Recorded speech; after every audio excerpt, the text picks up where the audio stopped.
जय मां संतोषी। फ्रेंड्स, धार्मिक ग्रंथों में शुक्रवार का दिन संतोषी माता की पूजा के लिए बनाया गया है। अत्यंत ही सरल, आसानी से प्रसन्न होने वाली संतोषी माता का व्रत हर तरह से गृहस्थी को धन धान्य, पुत्र, अन्न वस्त्र से परिपूर्ण रखता है और माँ संतोषी अपने भक्तों को हर कष्टों से बचाती है। फ्रेंड्स, आप लोगों ने सुना होगा कि काफी लोग संतोषी माता का व्रत शुक्रवार के दिन करते हैं। शुक्रवार के दिन जो लोग भी व्रत रखते हैं, संतोषी माता का पूजा पाठ करते हैं, उन लोगों को पूजा पाठ के साथ साथ व्रत के पुण्य फलों की प्राप्ति के लिए संतोषी माता की संपूर्ण व्रत कथा जरूर सुननी चाहिए। जो मनुष्य व्रत के दिन कथा नहीं सुनता है, उसका व्रत अधूरा माना जाता है। तो चलिए फ्रेंड्स, आज मैं आपको इस वीडियो के माध्यम से शुक्रवार के दिन की संतोषी माता की व्रत कथा सुनाने जा रही हूँ। कथा को अंत तक जरूर सुने ताकि आपको भी कथा सुनकर संतोषी माता का आशीर्वाद मिल सके, माँ आपको भी आपके कष्टों से मुक्ति दिला सके। एक गांव में एक बुढ़िया रहती थी जिसके 7 बेटे थे। 6 बेटे कमाने वाले थे और एक बेटा निकम्मा था। बुढ़िया माँ 6 पुत्रों का जूठा 7वें पुत्र को दे देती थी। 7वां पुत्र एक दिन अपनी पत्नी से बोला, देखो मेरी माता का मुझ पर कितना प्रेम है। वह बोली, क्यों नहीं, सबका जूठा बचा हुआ जो तुमको खिलाती है। वह बोला, जब तक मैं आंखों से ना देख लूं, मैं नहीं मान सकता। पत्नी ने हंसकर कहा, देख लोगे तब तो मानोगे। कुछ दिन बाद एक बड़ा त्योहार आया। घर में 7 प्रकार के भोजन और चूरमा के लड्डू बने। वह पत्नी की बात को जांचने के लिए सिरदर्द का बहाना बनाकर पतला कपड़ा सिर पर ओढ़कर रसोई में जाकर सो गया और कपड़े में से सब कुछ देखता रहा। 6 भाई भोजन करने आए। उसने देखा माँ ने उनके पर आसन बिछाई, 7 प्रकार की रसोई परोसी और आग्रह कर करके उन्हें भोजन कराती रही। वह देखता रहा। 6 भाई भोजन कर उठ गए। तब माँ ने उनकी 5 थालियों में से लड्डुओं के टुकड़े को उठाया और एक लड्डू बनाया। जूठन साफ करके माँ ने उसे पुकारा, उठ बेटा उठ, तेरे भाइयों ने भोजन कर लिया है, तू भी उठकर भोजन कर ले। उसने कहा, माँ मुझे भोजन नहीं करना है, मैं परदेस जा रहा हूँ। माता ने कहा, कल जाना हो तो आज ही चला जा। वह बोला, हाँ हाँ जा रहा हूँ। यह देखकर वह घर से निकल गया। चलते समय उसे अपनी पत्नी की याद आई। वह गौशाला में कंडे थाप रही थी। वहां जाकर वो बोला, मेरे पास तो कुछ नहीं है, तुम ये अंगूठी रख लो और अपनी कोई निशानी मुझे दे दो। वह बोली, मेरे पास क्या है, ये गोबर भरा हाथ है। यह कहकर पत्नी ने उसकी पीठ पर गोबर के हाथ की थाप मार दी और वो वहां से चल दिया। चलते चलते दूर देश पहुंचा। वहां एक साहूकार की दुकान थी। वहां जाकर बोला, सेठ जी मुझे नौकरी पर रख लो। साहूकार को नौकर की सख्त जरूरत थी। साहूकार ने कहा, काम देखकर तनख्वाह मिलेगी। उसने कहा, सेठ जी जैसा आप ठीक समझे। उसे साहूकार के यहाँ नौकरी मिल गई। वह वहां दिन रात काम करने लगा। कुछ दिन में दुकान का लेन देन, हिसाब किताब, ग्राहकों को माल बेचना, सारा काम वह करने लगा। साहूकार के 7-8 नौकर थे। वे सब चक्कर खाकर गिरने लगे, लेकिन उसने अपने लगन, परिश्रम और ईमानदारी से सबको पीछे छोड़ दिया। उसे अपने किए का फल मिला। सेठ ने कहा कि तुम्हारा काम बहुत ही अच्छा है। 3 महीने में ही उसे मुनाफे में साझेदारी बना लिया। परिश्रम करते करते 12 वर्ष में वह नगर का नामी सेठ बन गया और सेठ अपना सारा कारोबार उस पर छोड़कर बाहर चला गया। इधर उसकी पत्नी पर क्या बीती वह सुने। सास ससुर उसे दुख देने लगे, गृहस्थी का काम करवाकर उसे लकड़ी लेने जंगल में भेजते। इस बीच घर की रोटियों के आटे से जो भी भूसी निकलती, उसकी रोटी बनाकर उसके लिए रख दी जाती। फूटे नारियल की नरेली में उसे पानी दिया जाता। इस तरह दिन बीतते रहे।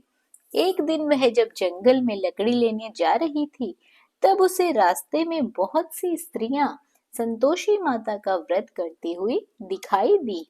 यह वहां खड़ी होकर पूछने लगी, बहनों, यह तुम किस देवता का व्रत करती हो और इसके करने से क्या फल प्राप्त होता है? इस व्रत की क्या विधि है? यदि तुम अपने इस व्रत का विधान मुझे समझाकर कहोगी, तो मैं तुम्हारा बड़ा एहसान मानूंगी। उनमें से एक स्त्री बोली, सुनो, यह संतोषी माता का व्रत है। इसके करने से निर्धनता, दरिद्रता का नाश होता है। लक्ष्मी माँ स्वयं घर पधारती है। मन की चिंताएं दूर होती है, मन को प्रसन्नता और शांति मिलती है। जिसका पुत्र नहीं होता उसे पुत्र प्राप्ति होती है। प्रीतम बाहर गया हो तो वह शीघ्र ही घर लौट आता है। कुंवारी कन्याओं को मनपसंद सुयोग्य वर मिलता है। चलता हुआ मुकदमा खत्म हो जाता है। कलह कलेश की निवृत्ति हो जाती है।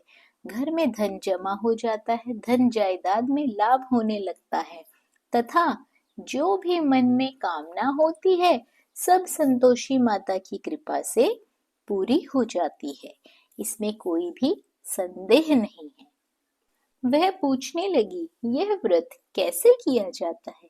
यह भी तुम मुझे बताओ, आप लोगों की बड़ी कृपा होगी।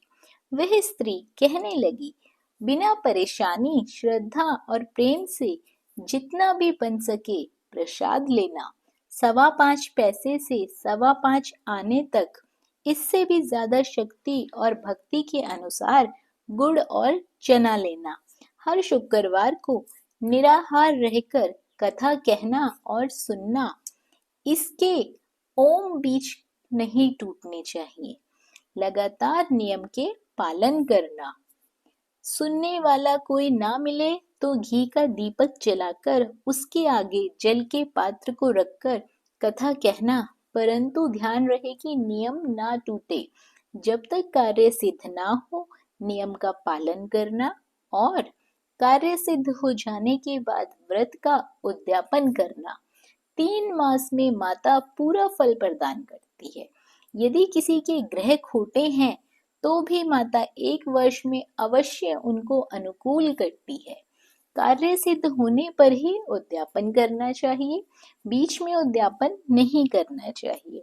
उद्यापन में 2.5 सेर आटे का खाजा तथा इसी अनुसार खीर तथा चने का साग बनाना। 8 बच्चों को भोजन कराना। जहां तक मिले देवर, जेठ, भाई बंधु, कुटुंब के ही लड़के लेना। ना मिले तो रिश्तेदार और पड़ोसियों के लड़कों को बुलाकर उन्हें भोजन करवाना, यथाशक्ति दक्षिणा देना, माता का पूरा नियम करना। सखी ध्यान रखना, इस दिन खटाई बिल्कुल भी मत खाना। यह सुनकर वह वहां से चल दी। रास्ते में लकड़ी के बोझ को बेच दिया और उन पैसों से गुड़ चना लेकर माता के व्रत की तैयारी कर आगे चली। रास्ते में संतोषी माता के मंदिर में जाकर माता के चरणों में लौटने लगी, विनती करने लगी, हे माँ, मैं दीन हूँ, मैं निपट मूर्ख हूँ, व्रत के नियम कुछ नहीं जानती हूँ, मैं बहुत दुखी हूँ। हे माता, मैं तेरी शरण में आई हूँ, मेरे दुख दूर कर। माता को दया आई। एक शुक्रवार बीता कि दूसरे शुक्रवार को उसके पति का पत्र आया और तीसरे शुक्रवार को उसका भेजा हुआ पैसा भी आ पहुंचा। यह देखकर जेठानियां मुंह सिकोड़ने लगी। इतने दिनों बाद इतना पैसा आया, इससे क्या बड़ाई है? लड़के ताने देने लगे, काकी के पास अब पत्र आने लगे हैं, रुपया आने लगा है। अब तो काकी की खातिरदारी बढ़ेगी, अब तो काकी बुलाने से भी नहीं बोलेगी। बेचारी सरलता से कहती है, भैया पत्र आए रुपया आए तो हम सबके लिए अच्छा है। ऐसा कहकर आंखों में आंसू भरकर संतोषी माता के मंदिर में जाकर बैठती है। मातेश्वरी के चरणों में गिरकर रोने लगती है। माँ, मैंने तुमसे पैसा नहीं मांगा, मुझे पैसे से क्या काम, मुझे तो अपने सुहाग से काम है। मैं तो अपने स्वामी के दर्शन और सेवा मांगती हूँ। तब माता ने प्रसन्न होकर कहा, जा बेटी, तेरा स्वामी जल्द ही आएगा। यह सुन खुशी से बावली होकर वह घर आकर काम करने लगी। संतोषी माँ विचार करने लगी, इस भोली पुत्री से मैंने कह तो दिया है कि तेरा पति शीघ्र आएगा, पर आएगा कहाँ से? वह तो इसे स्वप्न में भी याद नहीं करता। उसे इसकी याद दिलाने तो मुझे ही जाना पड़ेगा। संतोषी माता ने उस बुढ़िया के बेटे को स्वप्न में समझाया, पुत्र, तेरी घरवाली बहुत कष्ट उठा रही है। यह बोला, हाँ माता, यह तो मुझे भी मालूम है, परंतु क्या करूं, वहां कैसे जाऊं? परदेश की बात है, लेन देन का सारा हिसाब किताब है, कोई जाने का रास्ता ही नजर नहीं आता। आप ही कोई रास्ता दिखाएं कि मैं वहां कैसे जाऊं। माँ कहने लगी, सवेरे नहा धोकर संतोषी माता का नाम लेकर घी का दीपक जला दंडवत कर वहां दुकान पर जा बैठने लगा। देखते देखते तेरा लेन देन चुक जाएगा, जमा माल बिक जाएगा, सांझ होते होते धन का ढेर लग जाएगा। वह अगले दिन सुबह जल्दी उठा। उसने मित्र बंधुओं परिचितों से स्वप्न में माता द्वारा कही गई बात बताई। वे सब उसकी बात सुनकर उसकी खिल्ली उड़ाने लगे। वे कहने लगे कि कहीं सपने भी सच होते हैं। एक बूढ़ा व्यक्ति बहुत समझदार था। वह बोला, देखो भाई, मेरी बात मानो, इस तरह साच या झूठ कहने के बदले देवता ने जैसा कहा है वैसा ही करो, तेरा क्या जाता है। बूढ़े की बात मानकर नहा धोकर उसने संतोषी माता को प्रणाम किया, फिर घी का दीपक जलाकर दुकान पर जा बैठा। शाम तक धन का ढेर लग गया। वह हैरान हुआ, मन में संतोषी माता का नाम ले बहुत प्रसन्न हुआ। घर जाने के वास्ते उसने गहना कपड़ा सामान खरीदने लगा। सब काम से निपटने के बाद वह घर के लिए रवाना हुआ।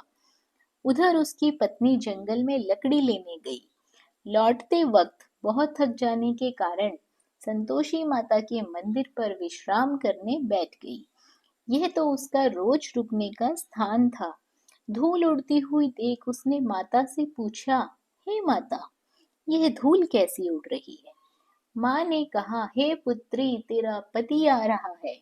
अब तू ऐसा कर, लकड़ियों के 3 बोझ बना, एक नदी के किनारे रख, दूसरा मेरे मंदिर पर और तीसरा अपने सिर पर। तेरे पति को लकड़ी का गट्ठा देखकर मोह पैदा होगा। ये वहां रुकेगा, नाश्ता पानी बना खाकर माँ से मिलने जाएगा।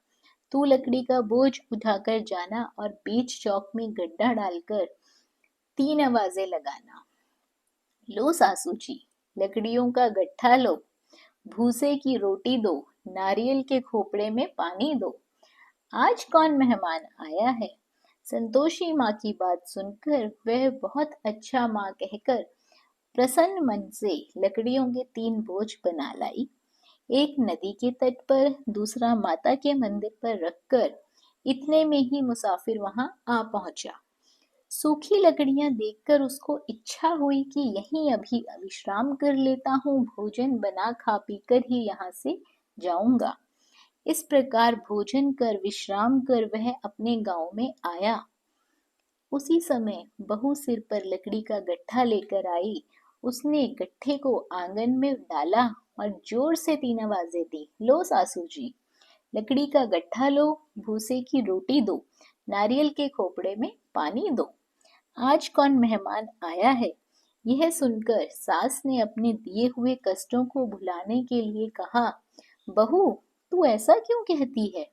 तेरा मालिक ही तो आया है, बैठ, मीठा भात खा, कपड़े गहने पहन, पत्नी की आवाज सुनकर उसका स्वामी बाहर आया और उसके हाथ में पहली अंगूठी देखकर व्याकुल हो गया। उसने माँ से पूछा, माँ यह कौन है? माँ बोली, बेटा तेरी पत्नी है। आज 12 वर्ष हो गए जब से तू गया है, तब से गांव में जानवर की तरह भटकती फिरती है। काम काज कुछ करती नहीं है, चार समय आकर खा जाती है। अब मुझे देखकर भूसे की रोटी और नारियल के खोपड़े में पानी मांगती है। वह बोला, माँ मैंने इसे भी देखा है और तुम्हें भी देखा है। मुझे दूसरे घर की चाबी दे दो, मैं उसमें जाकर रहूंगा। ठीक है बेटा, जैसी तेरी मर्जी, कहकर माँ ने चाबी का गुच्छा बेटे के सामने रख दिया। उसने दूसरे घर को खोलकर सारा सामान जमाया। एक ही दिन में वहां राजा के महल जैसे ठाट बाट बन गए। अब क्या था, वह सुख भोगने लगे। अगला शुक्रवार उसने पति से कहा, मुझे संतोषी माता के व्रत का उद्यापन करना है। पति बोला, बहुत अच्छा, खुशी से कर लो। वह खुशी खुशी माता के उद्यापन की तैयारी करने लगी। जेठ के लड़कों को भोजन के लिए कहने गई। उन्होंने मंजूर किया, परंतु पीछे से जेठानी ने अपने बच्चों को सिखलाया, देखो रे, भोजन के समय सब लोग खटाई मांगना, जिससे उसका उद्यापन पूरा ना हो पाए। लड़के भोजन करने आए, खीर पेट भरकर खाई, परंतु बात याद आते ही कहने लगे, हमें कुछ खटाई खाने को दो, खीर खाना हमें नहीं भाता, देखकर अरुचि होती है। लड़के उठ खड़े हुए, बोले, पैसे लाओ। भोली बहू कुछ नहीं जानती थी, उन्हें उसने पैसे दे दिए। लड़कों ने बाजार जाकर उन पैसों से इमली खरीदी और खाई। यह देखकर बहू पर माताजी ने बहुत कोप किया। राजा के दूत उसके पति को पकड़कर ले गए। अब सब मालूम ही हो जाएगा जब जेल की रोटी खाएगा। बहू से ये वचन सहन नहीं हुए। वह संतोषी माता के मंदिर में गई और कहने लगी, माता तुमने यह क्या किया? हंस खाकर क्यों रुलाने लगी? माता बोली, पुत्री तूने मेरा व्रत भंग किया है, इतनी जल्दी सब बातें भुला दी। वह बोली, माता भूली तो नहीं हूँ, ना कुछ अपराध किया है, मुझे तो लड़कों ने भूल में डाल दिया, मुझे क्षमा करो माँ। माँ बोली, ऐसी भूल भी कहीं होती है? यह बोली, अब कोई भूल नहीं होगी माता, आप बताओ मेरा पति कैसे आएगा? माँ बोली, पुत्री जा, तेरा पति तुझे रास्ते में आता मिलेगा। वह मंदिर से निकलकर बाहर आई तो रास्ते में उसे अपना पति आ दिखाई दिया। उसने पूछा, कहाँ गए थे? वह बोला, इतना धन जो कमाया है उसका कर राजा ने मांगा था, बस वही भरने गया था। वह प्रसन्न होकर बोली, भला हुआ, अब घर चलो। फिर अगला शुक्रवार आया। वह बोली, मुझे माता का उद्यापन करना है। पति ने कहा, ठीक है करो। वह फिर जेठ के लड़कों से भोजन को कहने गई। जेठानियों ने पहले की तरह ही लड़कों को सिखा दिया कि तुम पहले ही खटाई मांगना। लड़के भोजन करने बैठे, लेकिन भोजन करने से पहले ही कहने लगे, हमें खीर पूरी नहीं भाती, जी बिगड़ता है, कुछ खटाई खाने को दो। यह बोली, खटाई खाने को नहीं मिलेगी, खाना हो तो खाओ। उनके उठकर चले जाने के बाद उसने ब्राह्मणों के लड़के बुलाए, बुलवाकर उन्हें भोजन करवाया, दक्षिणा की जगह उन्हें एक एक फल दिया। इससे संतोषी माता बहुत प्रसन्न हो गई। माता की कृपा से 9 महीने बाद उसको चंद्रमा के समान एक सुंदर पुत्र की प्राप्ति हुई। पुत्र को लेकर वह प्रतिदिन संतोषी माता के मंदिर में जाने लगी। यह देखकर माँ ने सोचा कि यह रोज आती है, आज क्यों ना मैं ही इसके घर चलूं, इसका आसरा देखूं तो सही। यह विचार कर माता ने डरावना रूप बनाया। गुड़ और चने से सना मुख, ऊपर से मुंडम के समान ओंठ, उस पर मक्खियां भिन भिना रही थी। दहलीज में पैर रखते ही उसकी सास चिल्लाई, देखो रे, कोई चुड़ैल डाकिनी चली आ रही है लड़कों, इसे भगाओ नहीं तो सब खा जाएगी। बहू रोशनदान से देख रही थी। वह प्रसन्न हो उठी। आज मेरी माता मेरे घर आई है। यही कहकर दूध पीते बच्चे को उसने गोद से उतार दिया। इस पर उसको सास क्रोध में बोली, अरे रांड, इसे देखकर कैसी उतावली हुई है जो बच्चे को पटक दिया। इतने में माँ के प्रताप से जहाँ देखो वहाँ लड़के ही लड़के नजर आने लगे। यह बोली, माँ जी, मैं जिनका व्रत करती हूँ ये वही संतोषी माता है। इतना कहकर उसने झट से घर के सारे किवाड़ खोल दिए। सबने माता के चरण पकड़ लिए और विनती कर कहने लगे, हे माता, हम मूर्ख हैं, अज्ञानी हैं, तुम्हारे व्रत की विधि हम नहीं जानते। तुम्हारा व्रत भंग करके हमने बहुत बड़ा अपराध किया है। हे माता, आप हमारे अपराधों को क्षमा करो। इस प्रकार बार बार कहने पर संतोषी माता प्रसन्न हुई। इसके बाद उसकी सास कहने लगी, हे संतोषी माता, आपने बहू को जैसा फल दिया वैसा सबको देना। जो यह कथा सुने या पढ़े उसका मनोरथ पूर्ण हो, उसकी सारी मनोकामनाएं पूरी हो। फ्रेंड्स, जो भी व्यक्ति संतोषी माता का श्रद्धा भाव से, पूरे भक्ति भाव से, अपनी श्रद्धा अनुसार संतोषी माता का विधिवत पूजन करता है, उसे अनंत सुखों की प्राप्ति होती है। माता उसके जीवन में खुशियां ही खुशियां देती हैं, उसे खुशियों का वरदान देती है।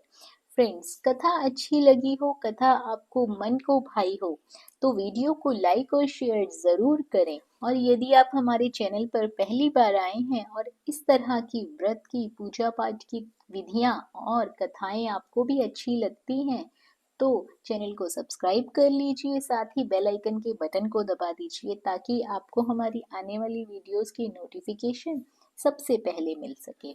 बने रहिए आपके अपने YouTube चैनल अंकित वास्तु ज्ञान में। धन्यवाद। जय मां संतोषी।